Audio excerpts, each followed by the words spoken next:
من نور هذا الكون أضحى مستنيرا بالخير دوما كان محمد يغلق. من بدأ كالبدر في الأفق يسري استيقظت بآفاق أشرقت بك الدنيا. في النهار بدفء كشمس ورد عطر كما الزهور في الحقول. في العدل والإحسان كانت سيرته بالصفح والعفو على الدوام يحكم.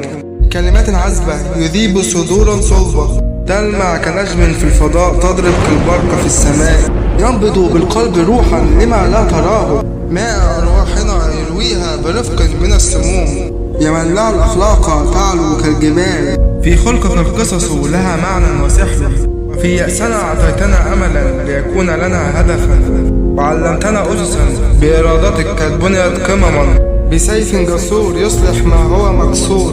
بكى يوما على أمته ذاك الرسول ففي حبه موجة من السلام تضر. بكتب سماوية ترشدنا إلى العلا والهدى تدلنا. في الأمانة والرحمة قدوة للناس للفقراء واليتامى كان معينا. في العطف واللين لهم كان رحيما. فالناس في الدرب